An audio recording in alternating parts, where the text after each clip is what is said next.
Hello students, myself engineer Harman Shaikh हूँ और ये आपका मैकेनिकल इंजीनियरिंग का बॉम का सब्जेक्ट है। और बॉम में आज हम बात करने जा रहे हैं चैप्टर नंबर 5 की। हमारा चैप्टर नंबर 5 है मार्केटिंग एंड सेल्स। कि हमने प्रोडक्ट की मार्केटिंग कैसे करनी है और उसकी सेल कैसे करनी है, उसके रिलेटेड आज का हमारा जो टॉपिक है। तो सबसे पहले हम स्टडी करेंगे मार्केटिंग के बारे में। हमारे पास है इंट्रोडक्शन। सबसे पहले हम इंट्रोडक्शन देखेंगे मार्केटिंग की। It is the management process through which goods and service move from concept to the customer. Marketing का मेन पर्पज़ है भी जो सामान, जो गुड्स प्रिपेयर हो गई ऑर्गेनाइजेशन में, उसको कस्टमर तक कैसे पहुंचाना है, कस्टमर को उसके लिए एक्टिव कैसे करना है, मार्केट को एक्टिव कैसे करना है। It includes the coordinate of 4 elements called P4Ps of marketing. तो ये डिपेंड करता है 4 Ps के ऊपर। ठीक है, कौन कौन सी पीस है? फर्स्ट है identification, selection and development of product. सबसे पहले प्रोडक्ट की आइडेंटिफिकेशन करनी है, फिर उसकी सिलेक्शन करनी है, फिर उसकी डेवलपमेंट करनी है। फिर डिटरमाइनेशन ऑफ इट्स प्राइस। फिर हमने देखना है भी मार्केट के अकॉर्डिंग प्रोडक्ट का प्राइस क्या होना चाहिए, क्या जो मार्केट का कस्टमर है उसके लिए एफोर्डेबल है उस प्राइस को पे करने के लिए, क्या मेरा अपने प्रोडक्ट के ऊपर जो खर्चा आया है क्या वो निकल रहा है मेरे से भी जिस प्राइस में मैं प्रोडक्ट सेल कर रहा हूँ। Selection of distribution channel to reach the customers place. फिर हमने एक चैनल देखना है प्राइस सेलेक्ट करने के बाद भी कैसे प्रोडक्ट उस मार्केट में, उस शॉप पे पहुंचेगा, या मैंने डायरेक्टली घरों में डिलीवर करना है, क्या प्रोसेस देखना मैंने। फिर उसके बाद है development and implementation of promotional strategy. तो फिर मैंने प्रमोशनल स्ट्रेटजी, प्रोडक्ट की प्रमोशनल स्ट्रेटजी के बारे में सोचना है। For example, new Apple products are developed to induced improved applications and systems are set at a different price depends on how much capability the customer desires and are sold in place where other Apple products are sold। जैसे कोई product, Apple का नया product आता है, नया market में phone launch होता है एप्पल का, तो उसके प्राइस लाख में 80,000, 70,000, 90,000 ऐसे होते हैं। तो वो देखते हैं भी जो थोड़ी बहुत उसमें मॉडिफिकेशन कर देते हैं उसकी एप्लीकेशन में, उसके सॉफ्टवेयर ने जैसे थोड़ी मॉडिफिकेशन की तो नया प्रोडक्ट लॉन्च कर दिया, उसकी डिज़ाइन चेंज किया, तो वो देखते हैं भी, उनको पता है भी मेरा जो कस्टमर है मेरे ऊपर इतना खर्चा कर रहा है। किसी और कंपनी को पता है कि मेरा कस्टमर मेरे ऊपर इतना खर्चा नहीं करेगा, तो वो उस हिसाब से प्राइस रखते हैं। In order to promote the device company features its debut at tech events and it's highly advertise on web and on the television. तो अपने प्रोडक्ट को प्रमोट करने के लिए कोई भी कंपनी क्या करती है, एडवर्टाइजमेंट करती है प्रोडक्ट की, टीवी पे करती है, वेब पे करती है, जो भी मोड उसे अच्छा लगता है वहाँ पर अपने प्रोडक्ट के फीचर्स की एडवर्टाइजमेंट की जाती है। तो जैसे हमारे पास नीचे एक डेफिनेशन दी गई है, marketing is based on talking about the business in term of customer needs and their satisfaction. Marketing क्या है? एक टॉकिंग है, एक बहस है अपने प्रोडक्ट के बारे में दूसरे लोगों को बताना। दूसरे लोग कौन है? अपने कस्टमर है कि क्या मेरा प्रोडक्ट कस्टमर की ज़रूरत को पूरी करके उन्हें सेटिस्फाई करता भी है या नहीं। मतलब एक बिजनेस की ट्रिक है जी, अपने प्रोडक्ट के बारे में डिटेल देना। डिटेल कहाँ पर दे सकते हो आप? पम्फलेट पे दे सकते हो, पोस्टर पे दे सकते हो, न्यूज़पेपर में दे सकते हो, टेलीविज़न पे दे सकते हो, इंटरनेट पे दे सकते हो, वो है marketing. Marketing different from selling because selling merely concerned with the trick and technique of getting the customers to exchange their cash for the company's product। जो मार्केटिंग है वो सेलिंग से डिफरेंट है, अलग है। क्यों अलग है? सेलिंग का मतलब है प्रोडक्ट को बेचना, मार्केटिंग का मतलब है प्रोडक्ट की सिर्फ ऐड करना, उसके बारे में लोगों को बताना। तो सेलिंग एक ट्रिक है भी जिससे जो भी बिजनेस ऑर्गेनाइजेशन है अपने प्रोडक्ट को कस्टमर को देकर उसके बदले में से उसकी पॉकेट में से पैसा निकालती है, तो वो है सेलिंग। तो ये दोनों एक डिफरेंट टर्म्स है, marketing and selling. It does not bother about the value satisfaction that the exchange is all about. जो सेलिंग है उसको कोई मतलब नहीं है भी कस्टमर प्रोडक्ट से सेटिस्फाई है या नहीं, उसने तो सिर्फ अपना प्रोडक्ट बेचना है। On contrary the marketing view the entire business as consisting of the tightly integrated effort to discover, creates, use and satisfy customer needs। तो इसीलिए जो मार्केटिंग एंड सेल्स है वो दोनों ही एक दूसरे के साथ रिलेटेड भी है और एक दूसरे से डिफरेंट भी है। तो मेनली सबसे पहले कोई भी बिजनेस ऑर्गेनाइजेशन है वो मार्केटिंग के व्यूज़ को देखेगी कि क्या मेरा प्रोडक्ट जिस काम के लिए बना है वो ज़रूरत पूरी कर रहा है या नहीं। तो आगे चलते हैं। In simple word, marketing has less to do with getting customer to pay for your product as it does developing a demand for product and fulfill the customer needs. तो एक मार्केटिंग ही एक जरिया है जिसे हम बोल सकते हैं भी जो कस्टमर जिस चीज़ के लिए पे करना चाहता है भी हमने वो प्रोडक्ट उसके हाथ में थमा दिया है, ठीक है, तो उसकी डिमांड को पूरा कर रहा है और कस्टमर की ज़रूरत को पूरा कर रहा है। Definitions of marketing. According to American Marketing Association, marketing is the activity, set of institutions and process for creating, communicating, delivering and exchanging offering that have value for customer, client, partner and society at large। American association के according जो marketing है एक activity है set of institution की जो create करती है, communicate करती है, डिलीवर करती है, एक्सचेंज ऑफर्स देती है कस्टमर को, क्लाइंट को उसके पैसे के प्रति, ठीक है, जो उसकी ज़रूरत है उसके हिसाब से पहले प्रोडक्ट तैयार करती है। तो इसी तरह हमारे पास अलग अलग डेफिनेशंस है, कोई भी एक आप इसमें से याद रख सकते हो। Importance of marketing. मार्केटिंग की क्या इंपॉर्टेंस है? Marketing is one of the more important component of the business affecting sale and productivity. Marketing ही एक ऐसा कंपोनेंट है जो सेल को और प्रोडक्टिविटी को अफेक्ट कर सकता है। अगर हमने मार्केटिंग अच्छे से की है तो हमारी सेल अच्छे से हो रही है, अगर सेल अच्छे से हो रही है तो ज़्यादा से ज़्यादा प्रोडक्ट कंपनी डेवलप कर रही है। लेकिन अगर मार्केटिंग ही अच्छे से नहीं हुई, प्रोडक्ट के बारे में लोगों को पता नहीं चला, तो कस्टमर प्रोडक्ट खरीदेंगे नहीं। अगर प्रोडक्ट नहीं बिकेगा तो फिर कंपनी प्रोडक्शन क्यों करेगी, ठीक है, प्रोडक्शन के ऊपर भी इफेक्ट पड़ेगा इस चीज़ का। Even through marketing is important, all business needs customer, attracting customer is not an easy as we think. Customer को अट्रैक्ट करना एक ईजी टास्क नहीं है। Essentially when there is a thought competition in the market, क्योंकि market में पहले से ही बहुत सा कंपटीशन है।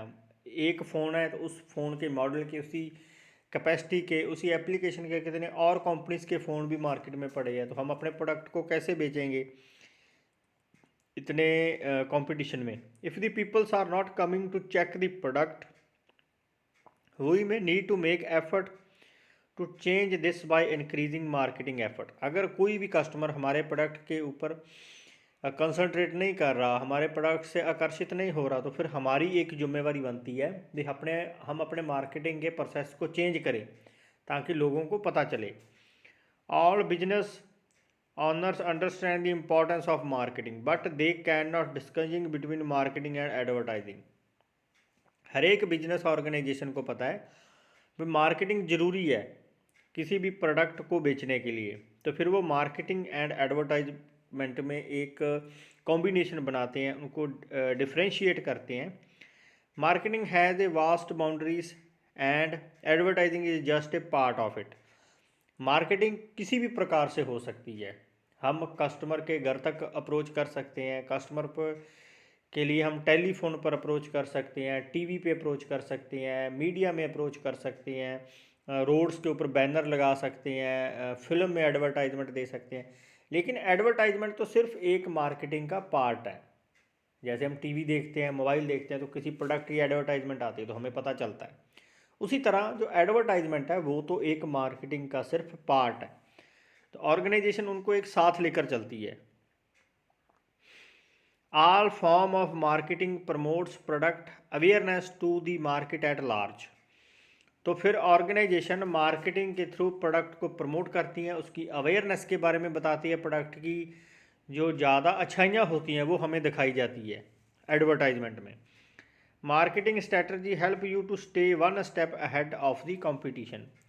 तो अगर आप अच्छे से मार्केटिंग कर रहे हो, आपकी ऑर्गेनाइजेशन अच्छे से मार्केटिंग कर रही है, तो आप एक स्टेप फॉरवर्ड हो अपने बिजनेस में, कंपटीशन में। Here are some reasons that describe why marketing is so important. सबसे पहले मार्केटिंग इंक्रीज सेल। हम इसको ज़्यादा डीपली नहीं स्टडी करेंगे, वैसे मैं आपको बताता हूँ। मार्केटिंग क्या है, सेल को इंक्रीज़ करेगी, वो तो पता ही है। अगर किसी प्रोडक्ट की एड टीवी पे आ रही है, हर एक आदमी अपने घर में टीवी देखता है, उसको पता है भी ये सैमसंग का फ़ोन है, इसकी ये कैपेसिटी है, ये इसका प्राइस है, ये इसका कैमरे की फैसिलिटी है, ये इसमें एप्लीकेशंस को ये फॉलो करता है, तो ये सब हमें उसकी ईशाइयाँ पता चल जाती है। और दूसरी बात, जब मार्केटिंग कोई अच्छा एक्टर कर रहा होता है, हमें और भरोसा हो जाता है, हाँ भी ठीक है, ये एक्टर इस प्रोडक्ट के बारे में अमिताभ बच्चन बता रहा है तो अच्छा होगा। दूसरी तरफ कोई छोटी कंपनी उसी फीचर्स का एक फ़ोन लॉन्च करती है, उसका नाम भी सिंपल है, उसका प्राइस भी कम है, लेकिन हम उसकी तरफ अट्रैक्ट नहीं होते। क्यों? क्योंकि हमने ना तो उसे टीवी पे देखा है, ना किसी रोड के बैनर पे देखा है, ना किसी अच्छे एक्टर के हाथ में देखा है। तो अगर हमने प्रॉपर से मार्केटिंग कर ली, कस्टमर को अपने प्रोडक्ट के बारे में बता दिया, तो फिर वो हमारी सेल को इंक्रीज़ करेगा, चाहे वो प्रोडक्ट एक्सपेंसिव ही क्यों ना हो। जैसे एप्पल का फ़ोन है, वही फीचर वाला सैमसंग का, ओप्पो का फ़ोन 15-20 हज़ार में आ जाता है, और एप्पल का वही फीचर वाला फ़ोन 70-80 हज़ार में आता है। कस्टमर उसको पे करता है, क्यों? क्योंकि एक उसका स्टैंडर्ड है बना हुआ है कंपनी का, और कंपनी ने अपनी अच्छे से मार्केटिंग की है अपने प्रोडक्ट की। तो ये फ़ायदा है, मार्केटिंग जो है सेल को इंक्रीज़ कर देती है। उसी तरह मार्केटिंग मेंटेन्स रेपुटेशन। किसी भी कंपनी की जो रेपुटेशन है वो डिपेंड करती है मार्केटिंग के ऊपर। क्योंकि एक कंपनी की ऐड जो टीवी पे, इंटरनेट पे, हर एक रोड पे उसके बैनर लगे हैं, तो हर एक बच्चे बच्चे को कंपनी का नाम पता है भी ये कंपनी ये वाला प्रोडक्ट बनाती है, तो उसकी एक रेपुटेशन बनी रहती है कस्टमर्स में, हर एक एरिया में। हाँ भी ये कंपनी है, हमारा भरोसा है, ठीक है, अभी हमने इसको देखा है, हम जानते पहचानते हैं, तो ठीक है। दूसरी बात है, वही फीचर्स वाली कोई और कंपनी पड़ी है मार्केट में, लेकिन उसके कोई बैनर नहीं है, कोई टीवी पे ऐड नहीं है, तो उसकी जो नाम है थोड़ी टाइम तक चलता है मार्केट में। तो ये फ़ायदा होता है मार्केटिंग का, कंपनी की एक रेपुटेशन बनी रहती है। Marketing promotes product awareness to the public. अगर हमारे पास अच्छा मार्केटिंग का प्रोसेस है, मार्केटिंग का प्रोसेस हमारे पास है टेलीविज़न, रेडियो, हमारे पास है इंटरनेट, तो हम अपने प्रोडक्ट के बारे में अवेयर कर सकते हैं लोगों को। प्रोडक्ट को मार्केट से में उतारने से पहले लोगों को अवेयर कर सकते हैं भी हमारा ये नया प्रोडक्ट आने वाला है, इसकी ये फीचर है, इसमें 5G टेक्नोलॉजी है, 4G टेक्नोलॉजी है, ये इस वाली गेम को सपोर्ट करती है, इसका इतना प्राइस है। तो कस्टमर पहले से ही सोचने लग जाएगा, हाँ यार ये प्रोडक्ट जब लॉन्च होगा ना तो मैं इसे बाय करूँगा, ये मेरी ज़रूरतों को पूरी करता है, मेरे प्राइस के अकॉर्डिंग है। तो एक अच्छा प्रोसेस है अपने प्रोडक्ट को लोगों के सामने रखने का। क्या है वो? Advertisement, marketing.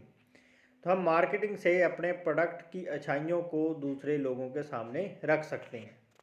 तो नेक्स्ट है हमारे पास फंक्शंस ऑफ मार्केटिंग। मार्केटिंग के नंबर ऑफ फंक्शंस है, जैसे हम स्टडी करते हैं। मार्केटिंग प्लानिंग सबसे पहले है, किसी भी ऑर्गेनाइजेशन ने मार्केटिंग करनी है, उसकी प्लानिंग करनी है। भी मार्केटिंग हमने करनी कैसे, एडवर्टाइजमेंट कहाँ पर देनी है, उसकी लोगों के पास कैसे पहुँचेगा हमारे प्रोडक्ट का नेम। तो किसी भी ऑर्गेनाइजेशन का मेन ऑब्जेक्टिव होता है मार्केटिंग। मार्केटिंग करने के लिए मार्केट का प्लान चाहिए उनके पास पहले। जैसे मान के चलो किसी भी कंपनी का 25% शेयर फ्लो है लोगों में, भी लोगों को पता है भी ये कंपनी ऐसी है, ऐसे इसके प्रोडक्ट आते हैं, भरोसे जो है, लेकिन कंपनी का जो फोकस होता है वो 100% पे होता है, भी 100% लोगों को मेरे प्रोडक्ट के बारे में पता होना चाहिए। तो मान के चलो कंपनी कहती है भी चलो 40% लोगों को कम से कम मेरा प्रोडक्ट लोगों के हाथ में हो। उस 40% शेयर को कलेक्ट करने के लिए कंपनी एक प्लानिंग करती है, प्री प्लानिंग रिसर्च करती है, प्रोडक्शन की, प्रमोशन की एफर्ट करती है भी मैंने अपनी प्रमोशन करनी कैसे, उसकी एक प्री प्लानिंग बनाई जाती है। सबसे पहले कोई भी प्रोडक्ट की मार्केटिंग करनी है, उसकी एक प्लानिंग है, मार्केटिंग प्लानिंग जिसे हम बोलेंगे। तो नेक्स्ट है स्टैंडर्डाइजेशन एंड ग्रेडिंग। किसी भी प्रोडक्ट को मार्केटिंग में बेचने के लिए उसकी एक स्टैंडर्डाइजेशन होनी चाहिए, उसकी ग्रेडिंग होनी चाहिए। स्टैंडर्डाइजेशन का मतलब है प्रोडक्ट का शेप कैसा होना चाहिए, साइज कैसा होना चाहिए, कलर, क्वालिटी उसकी, उसका वेट। मतलब दूसरे प्रोडक्ट है जो उसी प्रकार के, जैसे पेन आते हैं मार्केट में, ठीक है, एक सेलो का पेन है, एक रोलटेक्स का पेन है, अलग अलग है, तो काम तो दोनों का सेम है। ऐसा तो नहीं भी एक पेन चलाते चलाते आप थक जाते हो, दूसरा चलाते नहीं थकते। उसके लिए क्या है, कंपनी को एक स्टैंडर्ड मेंटेन करना पड़ता है। स्टैंडर्ड मतलब उसका सेम साइज, सेम कलर, उसी वेरिएबिलिटी में कलर्स आने चाहिए प्रोडक्ट की, उसकी शेप ऐसी होनी चाहिए, क्वालिटी दूसरे प्रोडक्ट के रिलेटेड होनी चाहिए, जिसका स्टैंडर्ड आ गया। और ग्रेडिंग कैसे करनी है प्रोडक्ट की, कंपनी ने अलग अलग प्राइस के अकॉर्डिंग प्रोडक्ट को ग्रेड में रखना है, उसको नाम देने अलग अलग, जैसे मॉडल आ जाते हैं फ़ोन के, सैमसंग के अलग अलग मॉडल है, एप्पल के अलग अलग मॉडल है, मतलब उसकी स्पेसिफिकेशन के अकॉर्डिंग अलग अलग मॉडल्स दे देने, ठीक है, तो वो उसकी होगी ग्रेडिंग। फिर है पैकेजिंग, पैक करना प्रोडक्ट को पैक कैसे करना है। पैक ऐसा नहीं भी एक सिंपल डिब्बे में प्रोडक्ट को पैक कर दो। आप देख दो आजकल कितने अच्छे अच्छे पैकेट आते हैं जहाँ जिसमें हमारा सामान आता है, उसमें सारी कंपनी की डिटेल दी गई होती है, उसका कलर कैसा होता है, उसके ऊपर जो लिखा होता है क्या वो कस्टमर को अट्रैक्ट करता है, उसका जो मटेरियल है पैकेज का वो भी कस्टमर को अट्रैक्ट करना चाहिए। तो वो एक होगी उसकी पैकेजिंग। पहले तो पैकेज ही जो प्रोडक्ट को कस्टमर की निगाह में रखे। दूसरी बात, जो पैकेज ऐसे नहीं करना भी सिर्फ उसकी एक अच्छी क्वालिटी ही है भी वो कस्टमर को अट्रैक्ट कर रही है, उसके उसमें प्रोडक्ट डैमेज नहीं होना चाहिए, ठीक है, कोई डिस्टर्बेशन नहीं होनी चाहिए प्रोडक्ट में। जैसे प्रोडक्ट एक जगह से दूसरी जगह जाएगा 100 किलोमीटर तक लिफ्टिंग में, या कैसे भी प्रोडक्ट पहुंचेगा कस्टमर तक, ऐसा नहीं प्रोडक्ट टूटा हुआ पहुंचेगा कस्टमर के पास, ठीक है। पैकेज भी एक ऐसा अच्छा होना चाहिए। तो नेक्स्ट है ब्रांडिंग। ब्रांडिंग मतलब उसका नेम, नेम कैसे चूज़ करना है अपने प्रोडक्ट के मॉडल का। जो ब्रांडिंग नेम है वो प्रोडक्ट का अपनी कंपनी के हिसाब से होना चाहिए ताकि कस्टमर को उसका नाम ही अट्रैक्ट करे। जैसे हमारे यहाँ पर अलग अलग कंपनीज है, LG है, नियोन है, पर्ल है, कोलगेट है, लक्स है, एट्सेट्रा, अलग अलग कंपनीज है, और उनके अलग अलग कंपनीज के प्रोडक्ट के नाम होते हैं जो कस्टमर को अट्रैक्ट करते हैं, बोलने में ईजी होता है नाम। तो ऐसा प्रोडक्ट का एक ब्रांड भी होना चाहिए। It helps in advertising of the firm. Product जो ब्रांडिंग नेम है वो हेल्प करता है एडवर्टाइजमेंट में प्रोडक्ट की। It helps in building image in the market, और जो अच्छा नाम है वो ही एक अच्छी इमेज क्रिएट करता है मार्केट में। It helps a firm to change different price of its products. तो अच्छा नाम ही कंपनी का प्राइस भी सिलेक्ट करता है। It helps in identification of products, और ये प्रोडक्ट को आइडेंटिफिकेशन करने में मदद करता है। It helps to product differentiation, दूसरे प्रोडक्ट से हम डिफ्रेंशिएट कैसे करना अपने प्रोडक्ट को, वो उसका नाम ही हमें सुझाव देता है उसका। लेबलिंग, फिर हमने लेबलिंग करनी है, एक स्लिप लगानी है। Labelling is a slip which found on the product itself और on the package provide all the information regarding the product. हमारा जो डिब्बा होता है फ़ोन वाला, उसके ऊपर एक लेबल लगा होता है जिसके ऊपर कंपनी का नाम, कंपनी का एड्रेस, कंपनी के प्रोडक्ट के फीचर्स एरा वगैरह, उस कंपनी प्रोडक्ट की एक फ़ोटो बाहर चिपकी होती है। तो वो होता है प्रोडक्ट का लेबलिंग, जो हर एक डिटेल प्रोडक्ट के बारे में बाहर से ही शो कर देता है। तो इसीलिए उसका अच्छा लेबल होना चाहिए, उसके ऊपर मैन्युफैक्चरिंग डेट होनी चाहिए, एक्सपायरी डेट होनी चाहिए, बैच नंबर होना चाहिए, प्राइस होना चाहिए। ये अच्छा लेबल भी एक मार्केटिंग का ही एक जरिया है। Promotion, promotion mean informing the customer about the product of the company and encourage them to buy these product. Product की प्रमोशन करनी, प्रमोशन कैसे करनी है, जैसे हम एडवर्टाइजमेंट करते हैं, टीवी पे करते हैं, इंटरनेट पे करते हैं, न्यूज़पेपर में करते हैं। भी कस्टमर को अपने नए प्रोडक्ट के बारे में पता होना चाहिए, आपके ओल्ड कस्टमर को भी, ऐसा नहीं सिर्फ अपने नए कस्टमर पकड़ने हैं, ओल्ड कस्टमर को भी पता होना चाहिए भी हाँ भी हमारा ये नया प्रोडक्ट आ गया, क्या आप इसे ख़रीदना चाहेंगे, आप हमारे पहले वाले प्रोडक्ट से संतुष्ट है, ठीक है। तो ये उसकी एक प्रमोशन करने का एक टूल है, ये हम उसे बोल सकते हैं। तो ये सेलिंग में भी हेल्प करता है। तो नेक्स्ट है हमारे पास फिजिकली डिस्ट्रीब्यूशन। फिजिकली डिस्ट्रीब्यूशन मतलब distribution of product. Under this function marketing the decision about carrying the goods from the place of the product to place consumption it take into account. It include the two important tasks. Distribution करना है product को कहाँ से, company से लेकर market में, market से लेकर कस्टमर के हाथ में। पहले तो है physical movement, it means physically movement of the goods from producer to consumer through transport, storage and inventory control. सबसे पहले फिजिकली मूवमेंट में क्या है, प्रोडक्ट को जिस कंपनी में बनाया है, जैसे सैमसंग में बना है तो वो कंज्यूमर के पास आएगा, कंज्यूमर से वो जाएगा कैसे पहुंचेगा कंज्यूमर के पास, ट्रांसपोर्ट के जरिए पहुंचेगा, स्टोर में पहुंचेगा, इन्वेंट्री कंट्रोल में पहुंचेगा, फिर है चैनल ऑफ डिस्ट्रीब्यूशन, तो फिर कस्टमर के पास कैसे पहुंचेगा। सबसे पहले मिडिल मैन आएगा, जो बिचौलिया होता है, जो डायरेक्ट लार्ज क्वांटिटी में प्रोडक्ट कंपनी से उठाता है, कंपनी के वेयर हाउस से, और वो अलग अलग शॉप्स के ऊपर डिस्ट्रीब्यूट करता है अपना मार्जिन निकाल के। फिर शॉप वाला अपना मार्जिन निकाल कर कंपनी को, कस्टमर को डिस्ट्रीब्यूट करता है। तो ये एक चैनल बन जाता है। फॉर एग्जांपल हमारे पास है होल सेलर है, रिटेलर है, एजेंट है, एट्सेट्रा, जो प्रोडक्ट को लोगों तक पहुंचाने में मदद करते हैं। तो नेक्स्ट है कस्टमर सपोर्ट सर्विस। तो कस्टमर सपोर्ट सर्विस क्या है, कस्टमर को सर्विस प्रोवाइड करना after the product. Customer is the king of market, customer he market का किंग है, अगर वो प्रोडक्ट की तरफ देखेगा भी नहीं तो प्रोडक्ट को खरीदेगा कौन।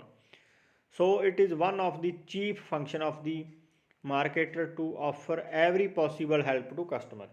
तो ये एक रिस्पॉन्सिबिलिटी बनती है ऑर्गेनाइजेशन की, मार्केटर की, कस्टमर को सेटिस्फाई करना, उसकी हर एक तरह से हेल्प करना। अगर प्रोडक्ट में कोई दिक्कत है, अगर कोई भारी भरकम प्रोडक्ट है, जैसे एसी है, फ्रिज है, तो घर में सर्विस प्रोवाइड करना। अगर कोई मोबाइल फ़ोन है तो हर एक सिटी में उसका सर्विस सेंटर होना चाहिए, भी अपने नज़दीकी स्टोर पे वो अपने प्रोडक्ट को ठीक करवा सके। उसकी कोई वारंटी होनी चाहिए 1 साल 2 साल की, हैंडलिंग फैसिलिटी होनी चाहिए, ठीक है। तो ये हो गया कस्टमर सपोर्ट एंड सर्विस। तो आज का आपका जो लेक्चर यहाँ पे समाप्त होता है। तो होप आपको अच्छे से समझ आया होगा मार्केटिंग के बारे में। तो ये मार्केटिंग एक इम्पॉर्टेंट फंक्शन है किसी भी ऑर्गेनाइजेशन के लिए। तो इसमें आप अपनी डेली लाइफ में जो प्रोडक्ट परचेज़ करते हो मार्केट से, उससे भी आप इसके बारे में सीख सकते हो भी आप प्रोडक्ट के बारे में आपको पहले तो पता कैसे चलता है। तो वो ही एक अच्छी मार्केटिंग है। तो thanks to all of you, thank you.